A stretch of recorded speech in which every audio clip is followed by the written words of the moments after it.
How to homestead, 4 decision phases. Your success is based more on your determination and decisions than in your current skill set.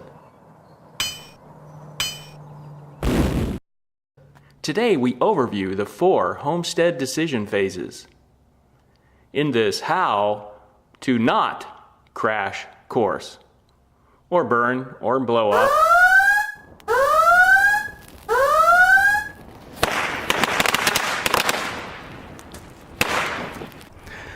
Homesteading decisions are more personal, more intertwined than any thing-related decision that you've ever made before. There's so many decisions to be made with a homestead. Whether it's be off-grid, on-grid, what kind of climate, how much land you want, whether it's to be very remote, remote, or non-remote. Location, what state, what county, what area. Now, whether you're going to buy, build, get a fixer-upper, do a manufactured house, get in a yurt, or a tent, or a trailer, or lots of decisions. There's a search criterion for the type of land or the property you're looking for. There's a water situation. There's going to be well, spring, creek, rainwater, south-facing, slope, drainage, soil type. There's a myriad of decisions. What outbuildings does it have? How much land does it have? There's lots of decisions, more than you've ever made in buying a house or a car. I grew up building things. And in my engineering career, one of the maxims that helped me in a number of situations was this: let the problem dictate the solution. Let me repeat that. Let the problem dictate the solution.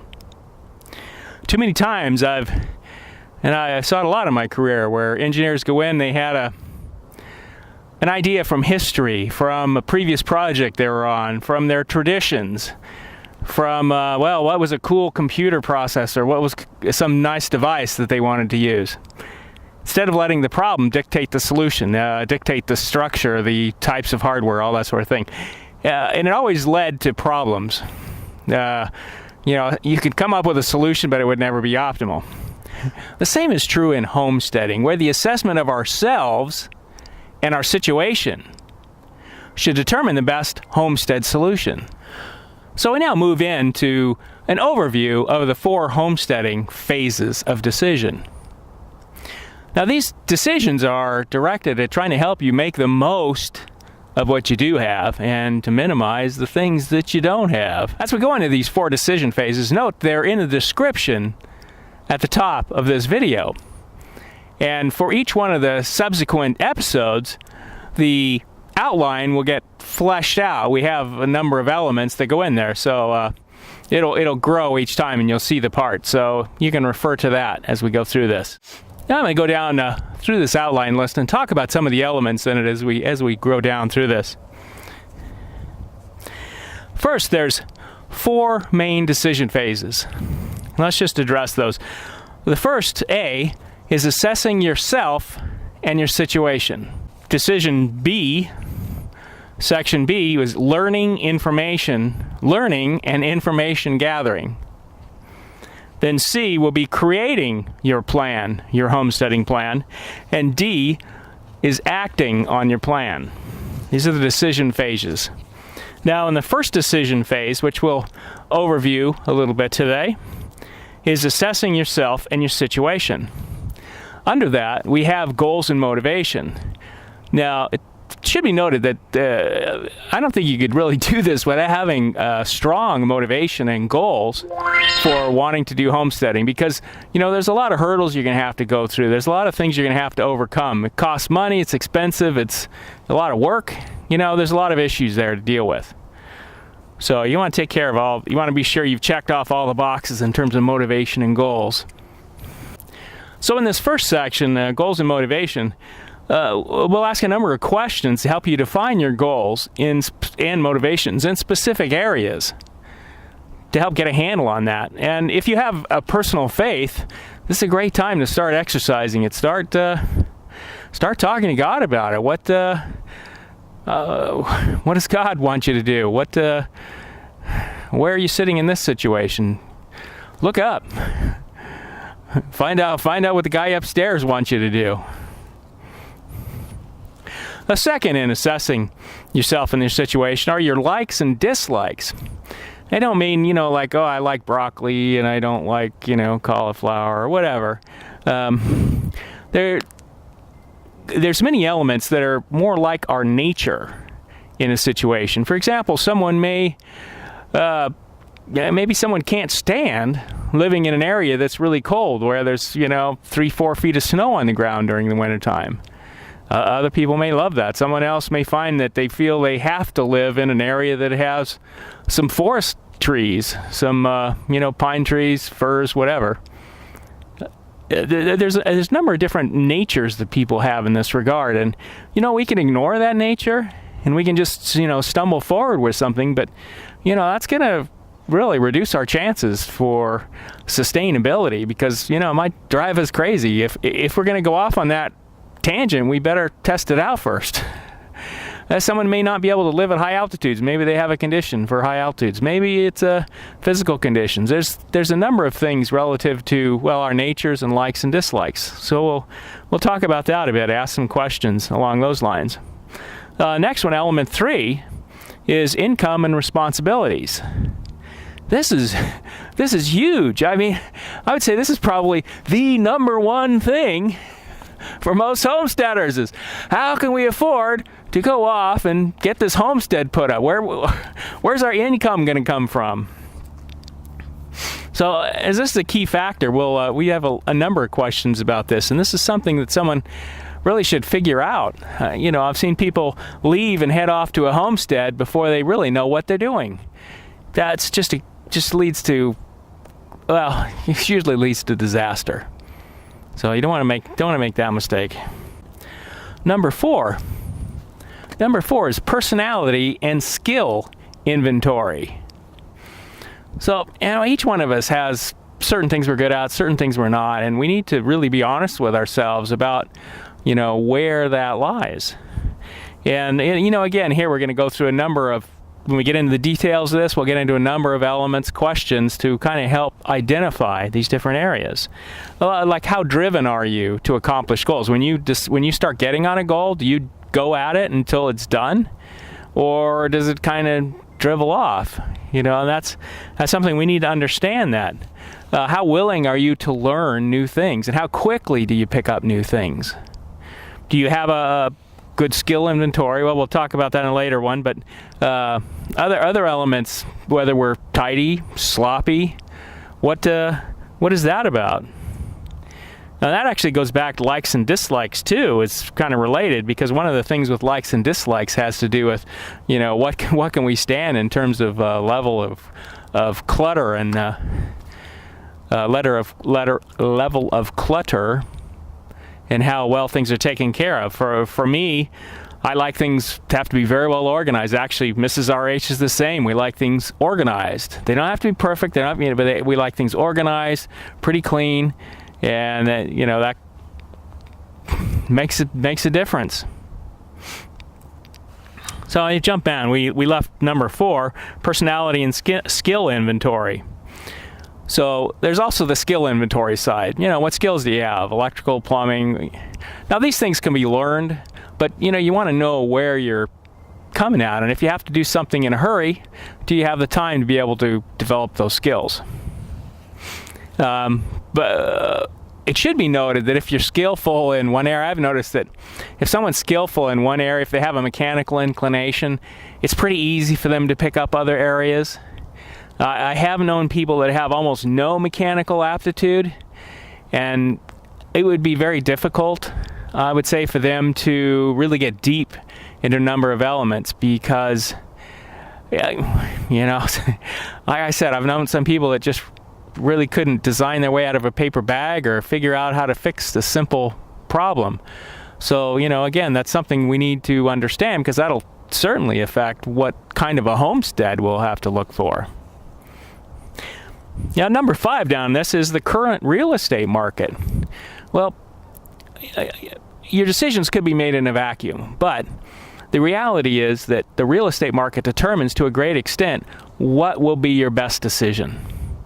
For example, in a market economy where the housing market has boomed, like right now it's pretty well booming, that it's often better then to build your place than it is to buy an existing, because many times the price of housing goes up much more readily than the price of land.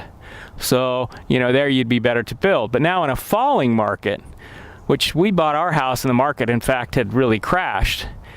I had designed a place. I didn't have it architected yet, but I had, it all laid out and all figured out. And I had initially planned to build a place, but when we got to the point to where we were actually at that decision point, the market had really crashed. And it made more sense then for us to buy an existing place because we could get it right at the bottom of the market. The next, number 6, it's called Homestead Strategy. And it is really closely tied to your goals and motivation. But the strategies, I'd say there's different strategies to assess those goals and motivation. Now, just to give you an example, I'll get more into this when we get into the details of that section. For us, a large part of our motivation for getting out in the country was to get prepared, to be ready, to be self-sustaining, so that when something bad happens to the economy, we get a Teotihuacan situation, martial law, whatever, that when one of these things happens, that we're as prepared as we can be, okay, for the self-sustaining. Now, the strategy that comes into that, so that's the motivation goal part, but the strategy that now ties into that is, for example, I initially thought, looking at a homestead, that I would buy a mill and, be able to cut my own lumber. And actually, my first thought was building a log cabin. And as I looked into the time frames involved, a great deal of labor. I didn't like the results very much. They provide a house that's not, let's say, very well sealed, clean, whatever. Not what you'd be looking for. And the amount of time that's required is huge. Now, the other part, I'm still working for a living, so part of that strategy is I need to be able to trade off my time is more valuable than money. I'd rather spend a little more money than the time, since I'm still working. So, you get this strategy. So when I looked at doing a chainsaw mill, well, not a chainsaw mill, but a regular mill, I was looking at a little larger mill, the amount of time required to cut the boards didn't make sense unless you were going to do not a stick frame, but if you were going to do more a mortise and tenon sort of a situation. If you were going to build a real structure spine for this thing, but it takes a lot more time. You're looking at a lot more resource, and something that can last 100 years. But personally, I don't think we're going to be here 100 years.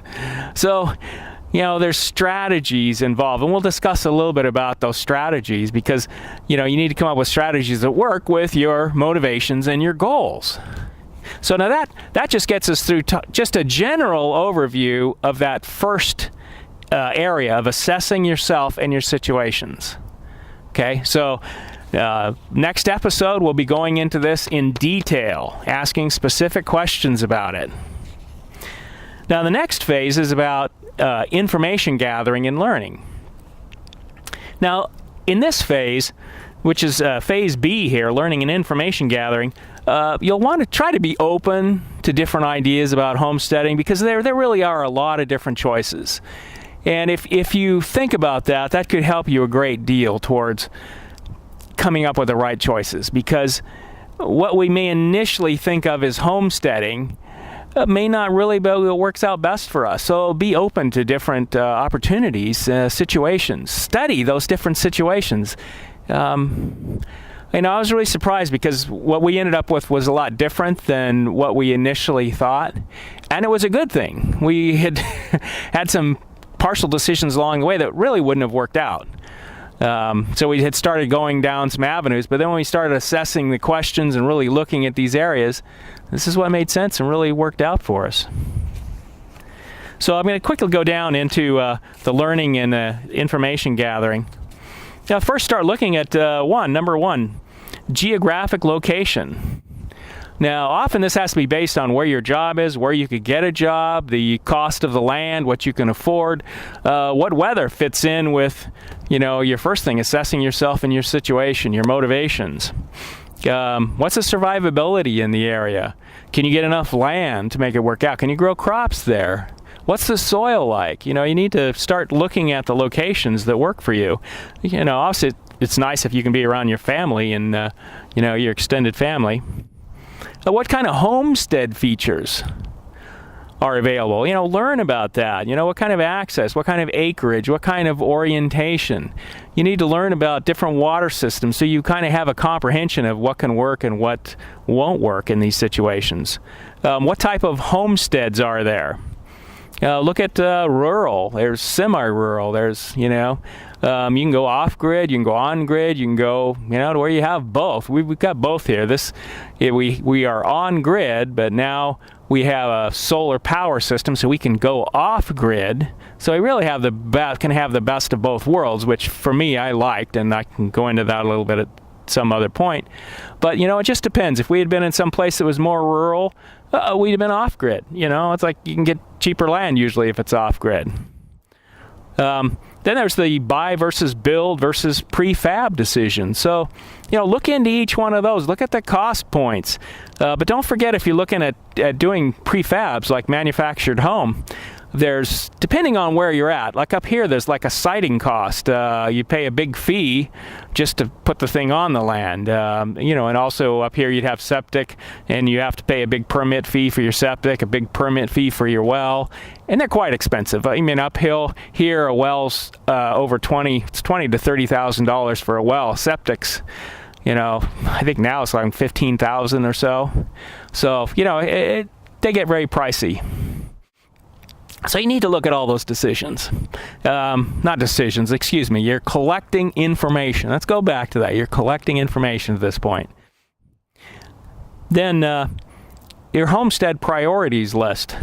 What are elements of the homestead that are important? A garden. Do you want to have animals? You need to look at areas that, first of all, that they will allow you to have animals. And where you can have enough land to do so, and also learning about how to buy real estate. Homestead real estate tips. It's really different than buying an urban house or a suburban house. As we found out, if you can get yourself a really great real estate professional, that could help, but you need to learn a lot on your own. So just start learning, drawing in as much as you can.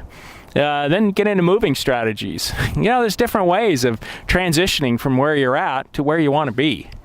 We actually did it through, we actually moved out with our trailer first, put everything in storage, and then we came in search of our place. Because we knew it was a long ways away, and that worked well for us. But there's different ways of going about that. So after this second phase, we're starting to gain an understanding. If we're really starting to learn about all these different areas, we start gaining an understanding. We start kind of fitting that, with our goals and motivations. Now we get into the creating your plan phase. In this phase, it's kind of like the meat starts getting on the bone, so to speak. And so number one in this is starting to adjust your situation. If you're a religious person, prayer is very helpful. But for almost everyone, it involves simplification, debt reduction, or saving money for whatever your goals are, organizing, tossing out the stuff you really don't need, cleaning your place up, getting it ready to where you can sell it if you have a place that you can sell. But you want to consolidate, clean up, get ready as if you're going to be moving out. Make that one of your goals. If you can't do something major at this point, be working at that. And so this is where you're figuring that out in your plan. What can you do? Set goals, economic goals, goals in terms of getting your house prepared, goals in terms of getting your stuff ready, giving away the stuff you don't need or selling it. Creating your plan. Number two, determining the best fit. Here we start melding section A and section B. You're going to take what you've learned and the information you've gathered and meld that to, your situation and your personality, which we will have outlined through these different questions.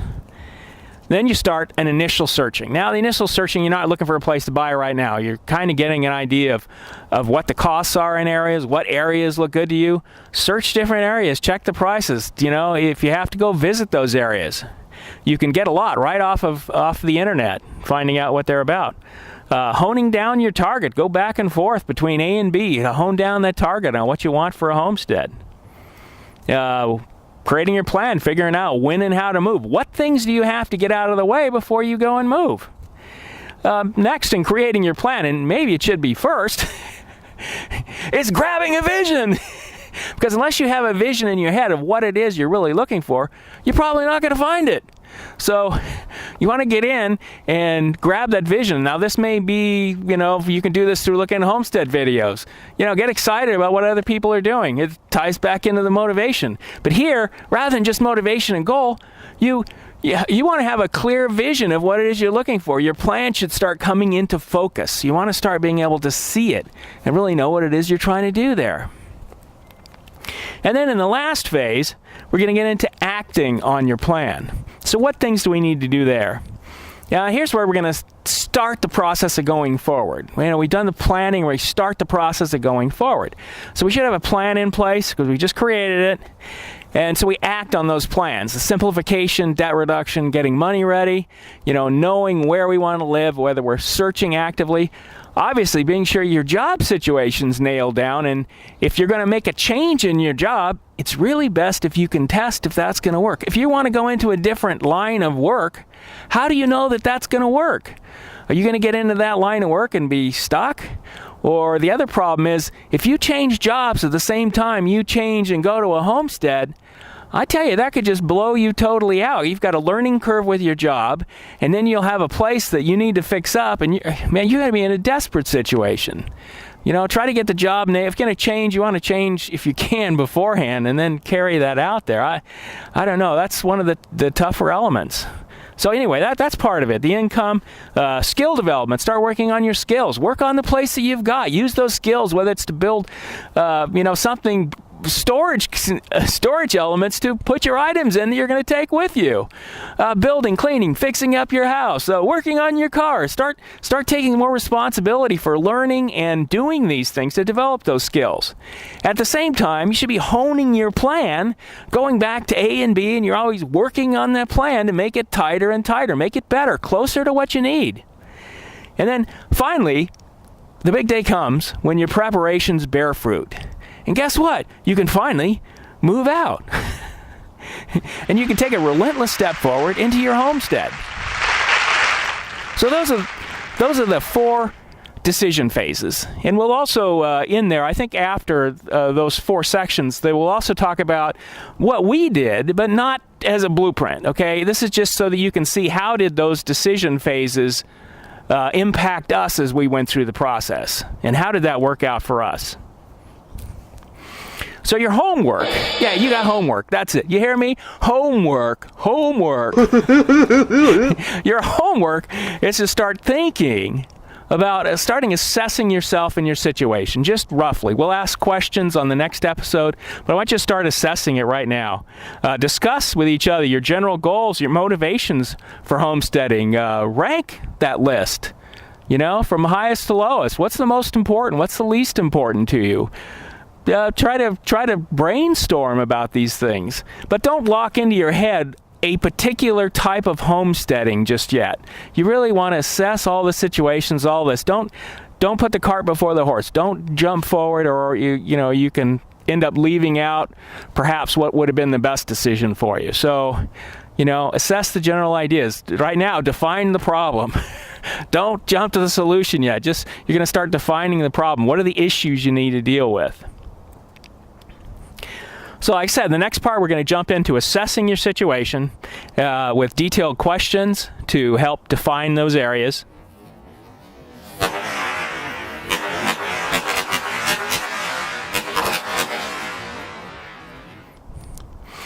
And we'd appreciate, please comment. Where are you at in the process? What other issues do you think we need to address? We'd really love to hear your comments, and we'd ask, please give us a thumbie, or take that thumbie and press it down on the subscribe button. We'd really appreciate that. So, see you on the next one. Hasta la Projecto. RH here.